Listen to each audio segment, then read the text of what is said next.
I'd like everyone to think, open your minds and open your hearts, and imagine a world without vaccines. When natural calamities happen, they're often caught unaware, vulnerable, afraid. In April of this year, we experienced a 6.1 magnitude earthquake. And I guess it's a fact when I say that it left us all literally and figuratively shook.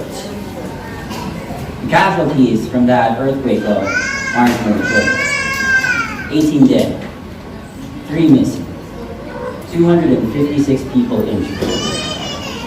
In the blink of an eye, that calamity, that natural disaster, it all became real. It happened to us.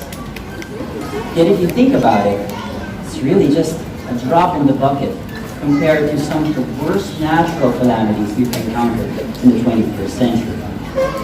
November 2013, Super Typhoon Yolanda. Anyone here remembers that? Super Typhoon Yolanda, the strongest natural disaster ever to hit the Philippines. It claimed more than 10,000 lives from one island alone. And in fact, it's recorded as one of the strongest tropical cyclones ever. Staggering, isn't it? But what about plagues? What about diseases? What if we take a look about the calamities and the number of casualties that these vaccine-preventable diseases caused way back in the pre-vaccine era? In the mid-20th century, polio. I'm sure you've all heard about polio recently. Right? During the mid-20th century, it caused worldwide, massive, large-scale outbreaks. 350,000 cases of polio yearly. 1 in 200 out of those cases will result in irreversible paralysis. 5 to 10% of those will die when the breathing muscles become immobilized. In the pre-vaccine era, we see a lot of these diseases. Diphtheria, 200,000 cases of diphtheria yearly. 15,000 lives lost to diphtheria on an annual basis. Mumps, 186,000 cases of mumps year on year. 40 deaths because of mumps year on year. The swine flu, something that we've probably heard of, about H1N1. Back in 2009 and 2010, the World Health Organization declared it as a worldwide pandemic. 200,000 people died because of the swine flu. And it was only until September 2010 that it was put under control and the FDA finally released the vaccine against H1N1. Measles, again, something that we've heard of this year. We're hearing a lot of these diseases this year, aren't we? Measles, before the pre-vaccine era, way back before the 60s, would claim lives in the millions. Every 2 to 3 years, there would be massive, large-scale outbreaks, epidemics of measles. 2.6 million children die of measles yearly. That's more lives lost than some of the worst natural disasters we've encountered in the 21st century. More lives lost than Hurricane Katrina, the earthquake in Haiti, Super Typhoon Yolanda, all combined. Seeing these staggering statistics, I just have one question for you. What if we lived in a world without vaccines? 2019 without vaccines, what would that world be like? Could you tell me what would happen? Can you, as parents, imagine that world without vaccines? Definitely a lot of sicknesses would just be there. They'll all be lurking outside your door, waiting to pounce on your family and your children. In a world without vaccines, these dreaded diseases, polio, diphtheria, pertussis, mumps, measles, they all make a comeback and they claim more lives year on year than some of the worst natural disasters combined. So let's look at the state of the nation of the Philippines right now. Let's take a look at polio. Let's take a look at measles. But In 1955, the first vaccine for polio was released. And it took us almost 50 years to be able to declare the Philippines as polio-free. Yet now, 2019, we are again under the threat of this very deadly and very real disease. And that's really because of poor sanitation and the declining vaccination rates in our country. Let's take a look at measles. February, again in 2019, the Department of Health issued a warning that measles was an epidemic during that time frame. This year alone, we saw 200,000 cases of measles. 63% of those cases were unvaccinated. And what happened? That claimed the lives of more than 200 children just this year. The WHO reports that globally, the number of measles cases has tripled since last year.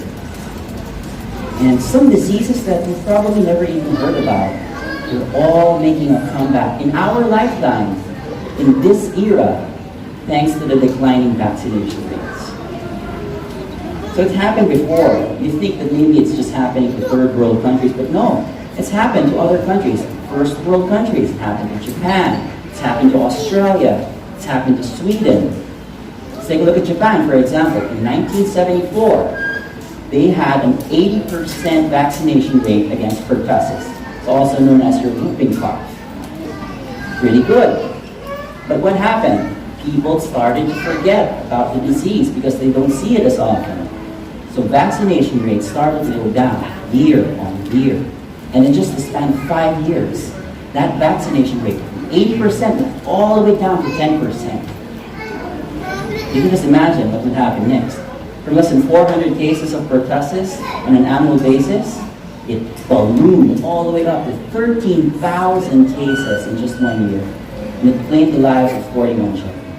It was only until that vaccination, the routine vaccination against pertussis, that was the only time that we were again able to control that dreaded disease. So at what point do we really just say that we've had enough? We just really start to fight back against these diseases? When will we stop allowing ourselves, our community, our family, our children from being bullied by all of these vicious microbes? Do we just wait in fear and uncertainty, just hide under a rock, keep ourselves, lock ourselves in a safe for all eternity, just forever locked in this perpetual battle against diseases that we thought we've eliminated decades ago? Or, here's an idea. What if we take a stand? What if we take a stand by becoming vaccine advocates, responsible citizens, responsible parents that really just share the importance about the information of vaccination? What can we do, really, to be able to spread the safety and the importance of vaccination and about the diseases that they prevent? What can we do to be able to finally eradicate these infectious diseases? And one answer to that is really just understanding and spreading the information about what we call herd immunity. So, herd immunity, I don't know if you've heard about this. Anyone heard about herd immunity? Yes, very good. All right, so herd immunity is also known as your community immunity. And this happens when you have a significant proportion of your population that becomes immunized against a particular disease. Thereby, it protects those who are not immunized. Right? So, let's say I have one person here who is not immunized. He's practically shielded by this entire cluster of people that are immunized. And there is a less chance of this person who has not been immunized to come in contact with someone who actually has the disease. The more number of people that you get on board with herd immunity, then the less chance that your virulent organisms, these dreaded diseases, will be able to circulate throughout your community. So, what or who will benefit from the effects of this herd immunity? So there's a small cluster of your population that really needs to benefit from herd immunity. So number one, children. Children who have not yet been vaccinated against that particular disease. Number two, people who are immunocompromised, that they cannot receive the vaccine. Number three, our elderly people. Why? Because they're not really able to mount a good response or a good immune response against these vaccines. And number four, for one reason or another, people who do not have access to vaccines. So by promoting herd immunity, all these diseases, all these infectious microorganisms can finally be eradicated. But here's the catch. For it to work, for herd immunity to be able to work, we need to get practically everyone on board. So we need a good number of people to be able to be immunized against that particular disease. And let's take measles as an example. For herd immunity to work against measles, a very virulent organism, we need about 95% vaccine coverage in our community. And what that means basically is, if I have 100 people in my community, 95 of them need to be vaccinated against measles for your herd immunity to actually work. So let's look at other reasons why we need to get vaccinated aside from herd immunity. We know vaccines save lives and they stop the spread of infectious diseases. We know that number one, vaccines work. This is irrefutable evidence. They work really well, 90 to 99% effective in trying to stop diseases. They've been doing so for 50 years, and they've saved millions of lives since then. Number two, we know that vaccines, they're safe. Right? They're safe. There's a lot of work, a lot of studies, a lot of testing goes on before these vaccines are even made public. And number three, vaccines are necessary. They can mean the difference between life and death. And as pediatricians, we encourage all children to be able to receive the appropriate vaccinations with the appropriate doses. Prevention really is the key to be able to stop the spread of these infectious diseases. And lastly, I'd like you to realize that even if a person who is vaccinated does get the disease will tend to be much, much milder compared to someone who has never received the vaccination. So what can you guys do? What are the roles of our moms? What are the roles of our parents? Well, first thing that you should really do is just be informed. Talk to your doctor about the benefits of vaccinations, about what vaccines that he or she can give you to protect you and your family. Then once you have that information, you take it and then you share it with your community. Share what you know with others and about the importance of getting these vaccines. And of course, know the difference between your vaccine myths and your vaccine facts. And our next speaker will be able to shed some more light on that. So how can you be a vaccine advocate? Well, the first thing that you should really do is just really listen. Listen to what our other people are talking about. Listen about their concerns. Are they concerned about maybe the safety, maybe the efficacy of your vaccine? Are they concerned about the side effects? Just really listen and take it all in. Then once they've aired out their concerns, then start to share your own knowledge about the vaccines. Give them reputable sources so that they be able to make their own research about the importance of vaccination. Share your own personal story about vaccines and the diseases that they prevent. And lastly, in the offshoot that you might come in contact with someone who is anti-vaxxer, then as hard as it may be, do not pass any judgment. Right? Listen to them, know what their concerns are, and then maybe respond to them and be ready to answer any other queries that they might have about vaccination. So I encourage everyone, don't wait for these infectious diseases to just grab hold and take control of your family. It's time to make a stand for vaccine advocacy. Getting vaccinated is your responsibility. Responsibility to yourself, responsibility to your family, it's a responsibility to your community and to all of mankind. So for today, I'd like to encourage everyone, let's all start making a difference.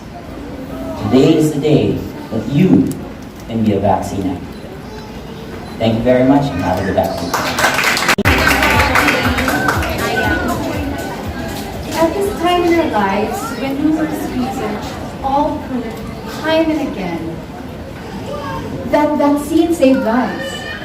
Then why is it that some parents still refuse to have themselves vaccinated or their kids vaccinated? What are the possible causes of vaccine refusal? Anybody have a clue?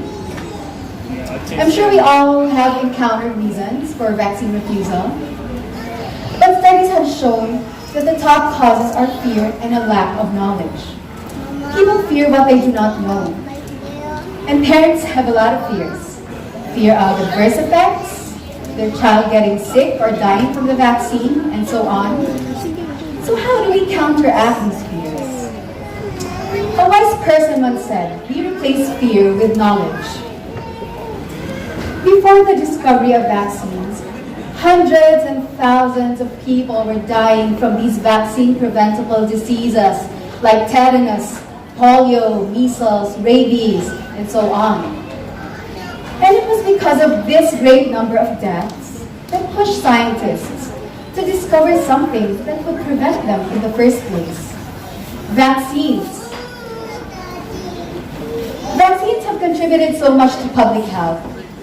Since their discovery, the number of deaths from these illnesses has gone down from 0.9 million in 2000 to 0.4 million in 2010. We no longer see smallpox. Nobody's aware of smallpox anymore because of the smallpox vaccine. For polio cases, the number of cases has gone down by 99%. And it's exactly because of this reduced number of illnesses that we no longer see these illnesses, that we've forgotten the gravity of these diseases. We've taken them for granted. We've become so in our comfort zones. To add to this, there's an increasing number of anti-vaccine groups that have come up, which spread false and terrifying news about the harmful effects of vaccines. So it's no wonder that vaccine confidence has gone down so much. So let's review some myths and misconceptions about these vaccines. Myth number 1, vaccines can cause autism. Andrew Wakefield, a British ex-physician, first published a paper in 1988 claiming that there was a connection between autism and the measles and mumps rubella vaccine.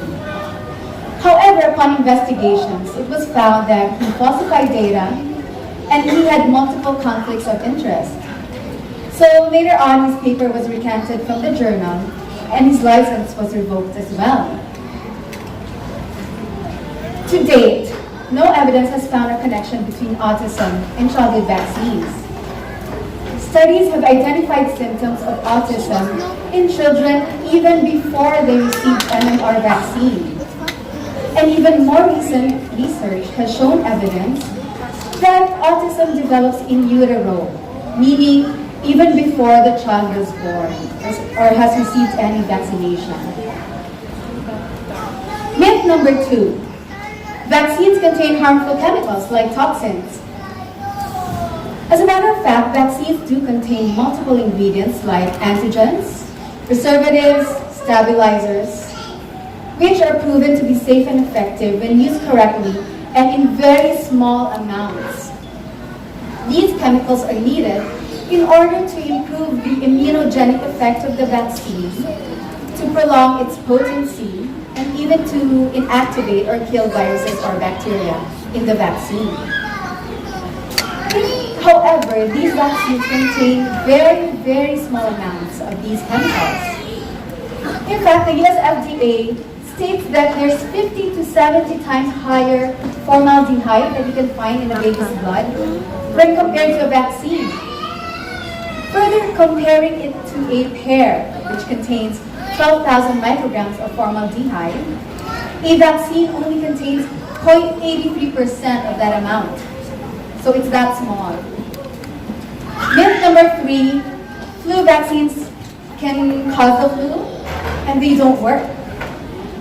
Well, flu vaccines have been around worldwide for over 60 years now, and they've been proven to be safe. However, you need to get a flu shot every year because flu viruses are constantly changing. So the WHO revises the formulation every year. So you have to update your flu shot every year. So it's the wet season, guys. Are your flu shots updated? Very good. Okay. So furthermore, it's a misconception that these flu vaccines can cause the flu because the flu vaccine contains an inactivated or a killed virus already. So it doesn't produce disease. Myth number 4. Natural immunity is better than immunity gained from vaccines. While some people may argue that immunity gained from a natural infection is way better than immunity from vaccine, the risks associated with a natural infection is far greater than the risks of immunization for any recommended vaccine. For example, if you choose to acquire measles from a natural infection, then you face a 1 in 500 chance of dying from the symptoms, like pneumonia. That's the #1 cause of death. When comparing it to the chances of getting a severe allergic reaction to the MMR vaccine, it's only less than 1 per 1 million doses. So it's that low. Myth number 5. A child can actually get the disease from the vaccine. While vaccines do cause symptoms, mild symptoms, which resemble those of the disease they're protecting against. So for example, fever or body fatigue. But these symptoms do not necessarily signal an infection. In fact, in this small percentage of reactions that do occur, it's actually your body's way of mounting an immune response, developing antibodies to the vaccine and not the disease itself. For over decades now, and like what Doc Niggy said, they've undergone years and years of clinical trials before they get marketed and they obtain licensure for use. But here's the thing. Scientists have learned that even long ago, just simply presenting these facts to parents is not enough for them to simply change their minds. Our brains are just not wired that way. Our decisions are mainly emotional, not logical. We can relate. So what's a possible solution to vaccine hesitancy? Beyond busting myths and presenting all these facts, fostering vaccine confidence among parents will entail engagement. We need to replace fear and the judgment of parents with vaccine fears with knowledge and understanding of these parents. Because if one feels heard and understood, then they let their guards down. We also need to reach out to as many parents as possible in order to let them realize that they need to spread the word about how vaccines are safe and effective to use so that herd immunity will be up. It's our responsibility to ourselves, our families, our children, and to the world.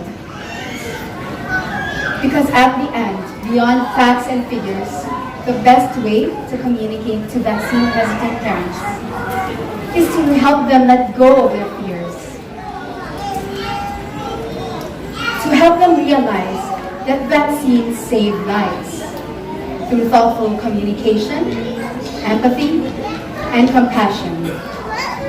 So again, the mantra for today, be a vaccine advocate. Open for some questions for Doc Biggie and Doc Abby, if you have any questions. Good afternoon, Dr. The question that one of my readers raised was kung tatalab pa daw ba yung vaccine even if teenagers na adult na.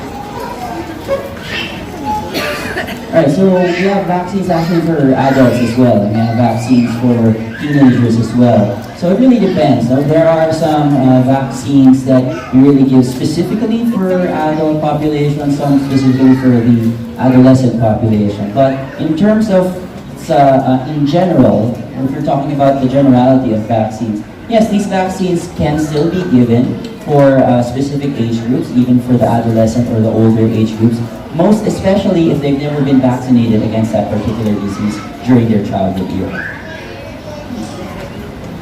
In fact, to add to that, in fact, the pediatricians have a catch-up schedule, we term it a catch-up schedule, meaning for adolescents or older children who have not had any vaccines when they were still babies, then they may be given their catch-up vaccinations when they're older. My question is, since my daughters had completed their vaccine kapag may ped growth chart nila, if ever na kagaya ngayon merong breakage, do they need to be vaccinated again? Sorry, madam. Kagaya po ngayon na merong breakage, example for polio, and vaccinated na sila for that, do they need to be vaccinated again? Okay, yeah. So the question is, if they've been vaccinated before with polio, do they still need to get vaccinated now during the outbreak? No, because there's an outbreak, as you may have heard. So yes, the question is, the answer is yes, because nobody gets an overdose from any vaccine in general. So the DOH, the Department of Health, is ensuring they're implementing the supplemental immunization activity. So they're going door to door, they're inviting all parents to bring their kids less than 5 years old to the health centers to get their polio shots, regardless of the number of doses they received already. Because number one, this is to ensure that those kids who have never been vaccinated to get vaccinated. Number two, those who have been incompletely immunized to complete their shots. And number three, for those who have completed their shots already, to boost their immunity. So the additional shot would be a booster to bring up your antibodies once again for you to have a maximum protection. So it's actually safe to get that extra shot, no problem po. My question is, like, if my child gets, say, you need 3 doses of a certain vaccine, and my child got just 2 as a child, because he's grown up now, he's like 10. Does he need to complete the 3, or does he get a booster shot to get protected? So if if a child has not had has had incomplete number of doses, so I just want to reiterate that the complete number of polio doses is 4. Okay, so the first 3 is during infancy, so when they were like 2 to 6 months. And then the 4th dose would be around 4 to 6 years old. So if they've grown bigger and they've had incomplete number of doses, then you have to give the complete number. You don't have to go back to 0. So if your child had 2, then 2 more. Oh, wait. Actually, pag more than 4 na, pwedeng 1 dose na lang, 3 doses na lang. If they've gone past 4 years old already. 3 doses na lang, so you need 1 more. Is that only for polio, or like for all the other vaccines? Well, it really depends on the vaccine because like for the MMR, you only need 2 doses. So it really depends. So, Additionally, just a general rule is that vaccines don't have a maximum time interval. It's usually a minimum. So 4 weeks. They get it after 5 weeks, they get it after 2 months. If they get it after a year, then it's okay. It's still counted as part of the routine vaccination program. That's a general rule of thumb. Okay, sorry, to clarify again for the polio outbreak, because I saw a Rappler yesterday, I think, it was just that there's an outbreak. My first question is, what constitutes an outbreak? Is it 1 case? Is it 10 cases? So how many cases are we looking at, I'm sure, in order to prepare for this talk? So far, I saw 2, right? So this is considered an outbreak because polio has been eradicated already. Right. So in areas wherein polio or a disease is no longer endemic, a disease that cannot be found in a particular region or area or a geographical location, 1 case is enough to constitute as an outbreak. Okay. Yes, so it's considered actually an epidemic, okay? Especially for an infectious disease such as polio that spreads wildly if left uncontrolled. So the DOH the WHO all take into action and consider it as an epidemic and try to control it as fast as possible, as aggressive as possible, so that they can stop the spread of this disease. Okay, second part to the question, because I wanted to clarify after her question. So my kids, who have all been up to date on their vaccines, because of the outbreak, need a polio booster? Yes, that's a recommendation right now by the PPS and the PIDSP, so that everyone, regardless of their previous immunization, as long as it's 4 weeks from their last immunization that they had, should receive either an IPV or an OPV. So that's either an oral polio or an injectable polio form of the vaccine. So it's because of the outbreak that they predicted that would come, and they've been actively trying to control and immunize a lot of people since August of 2019. Unfortunately, we still found cases of polio detected in 2 children, and there still could be more. That depends on how fast we can control this disease. Of different vaccines that are available. I just want to know if getting too much vaccines for my kids can be harmful. Okay, so in general, there's no overdose of vaccines. In fact, when you go to your pediatrician, and then he can give as many vaccines as he can. So we have 4 limbs, right? So pwedeng lahat ng limbs na yan, bibigyan niya. So there's actually no overdose of vaccines, because our body actually deals with millions and millions of bacteria every day. They live in our gut microbiome in our body. So we're actually dealing with lots of bacteria every day. So those very, very small amounts of antigens are from the bacteria that gets introduced from a vaccine. It's parang wala lang yun. So our body can take it.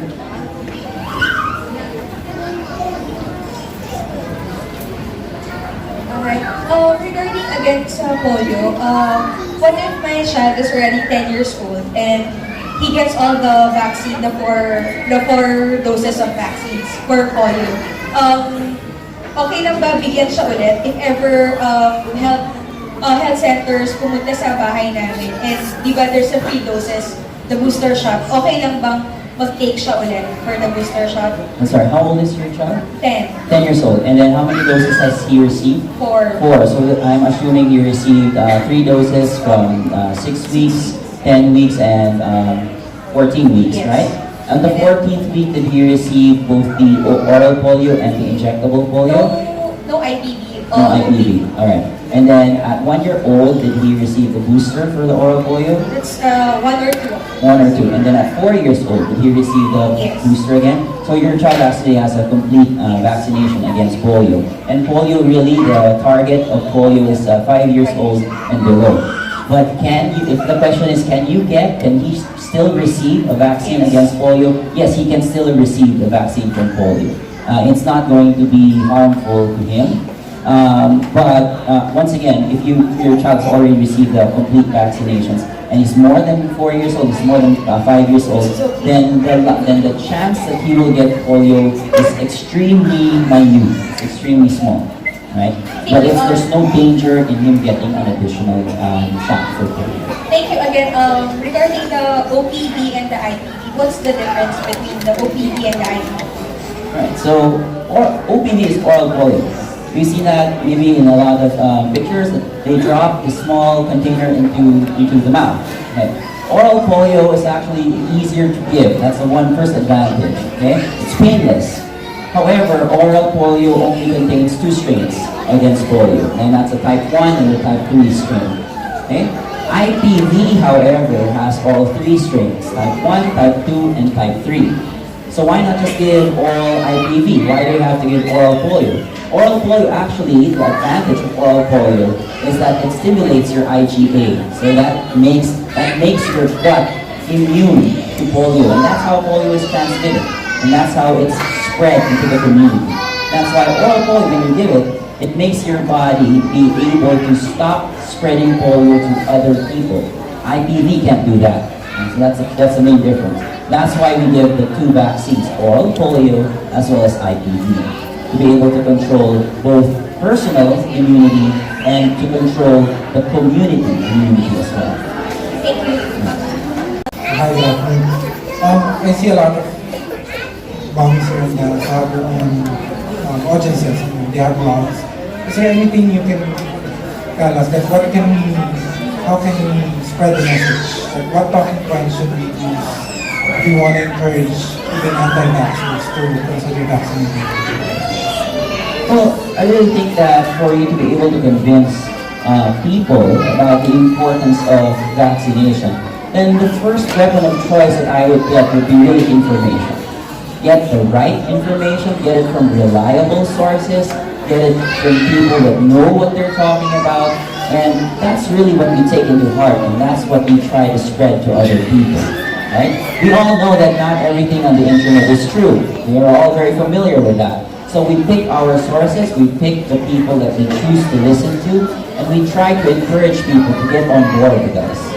But you still will encounter, no matter how hard you try, there will be people that refuse to listen. And like I said, if you do encounter people like that, don't pass judgment, just be ready to answer more of their questions. And me, personally, as a doctor, we've encountered lots of people that are so.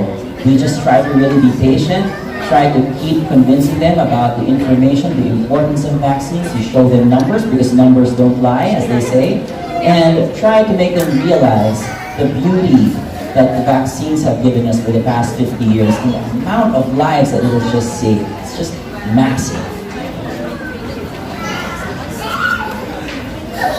Doctor, I have a last question. I know we're talking about children and that they need to be vaccinated. How about us, like the adults? Should we also be vaccinated?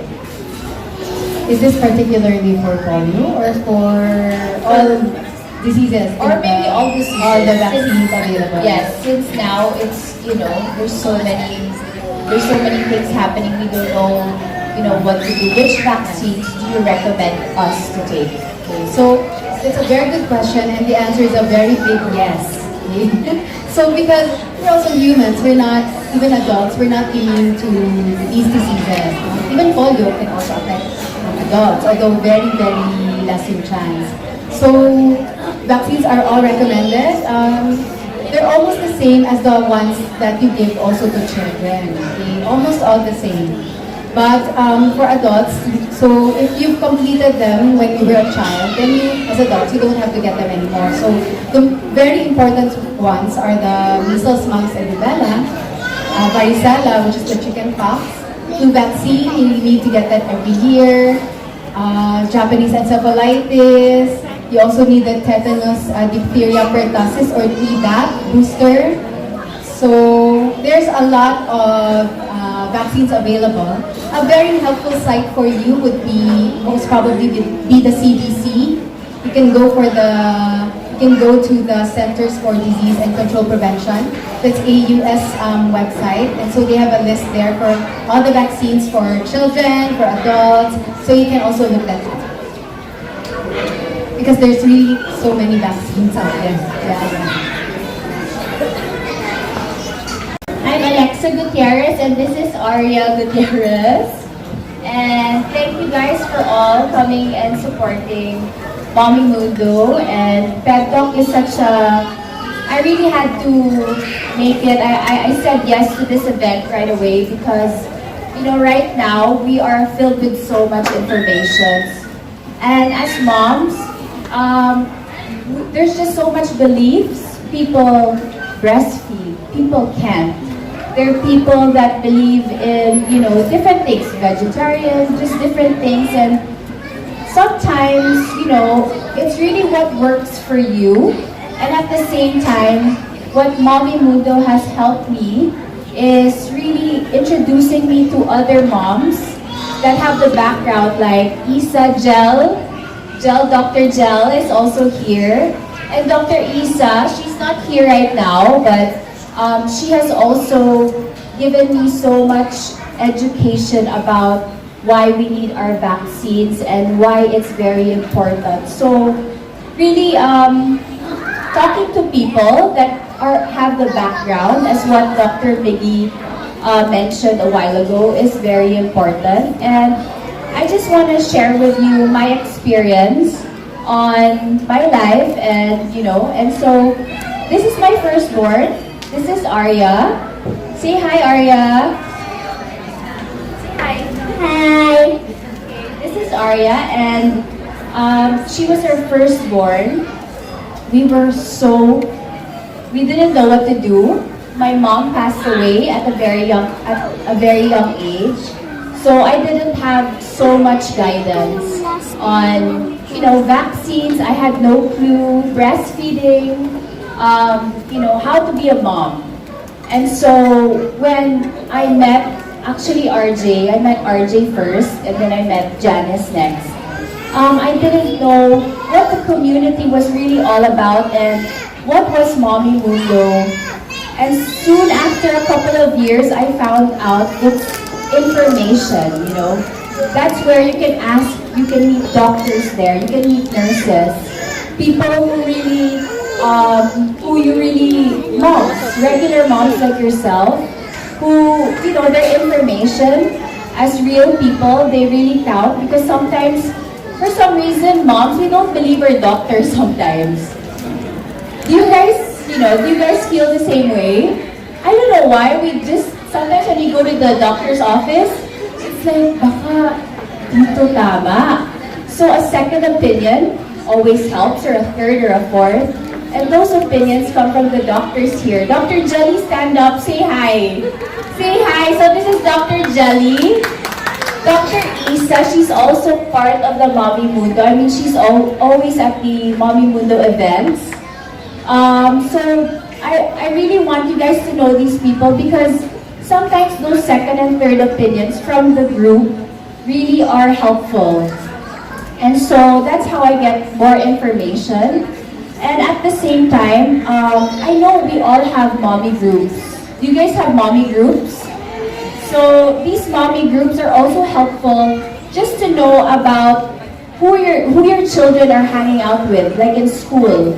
So for example, like Arya, I noticed last 2 weeks ago, she had a flu. And I didn't get her flu shot yet.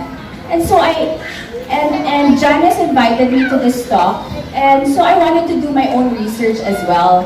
Why was Arya getting the flu over and over again? She had her flu shot already after her first, but I noticed, why wasn't it working? And so what I did was a little experiment, since I have a mommy group that I made with her classmates, which is very helpful as well for you other moms.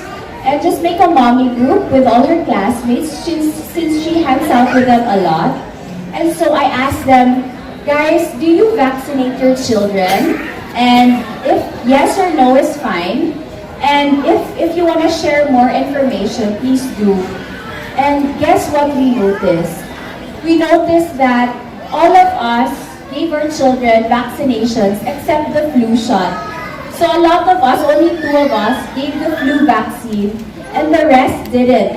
And that's why her flus were occurring over and over again.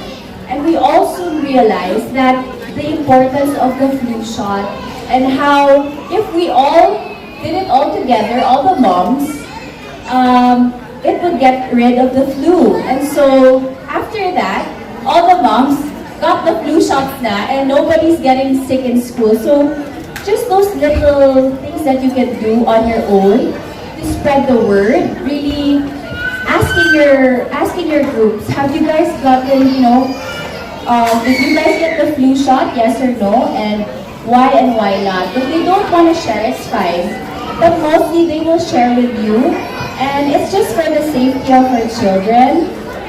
And so, so I think we're here for a reason. All of us, moms and dads here, are here for a reason, because we need to spread the word.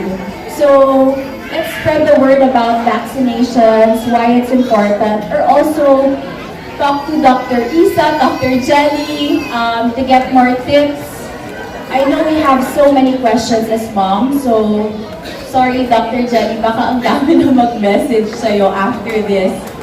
But yes, I think we need to be more educated, because sometimes we ask so many moms and they have different opinions, which is good, but it's really those moms that have the background for it, They understand herd immunity, they understand you know, like when we give our children, one nurse asked me, Alexa, when you prevent your children to fall, so you put everything, you put rubber mat, you put the side of the table, you make it safe, but how about our vaccinations?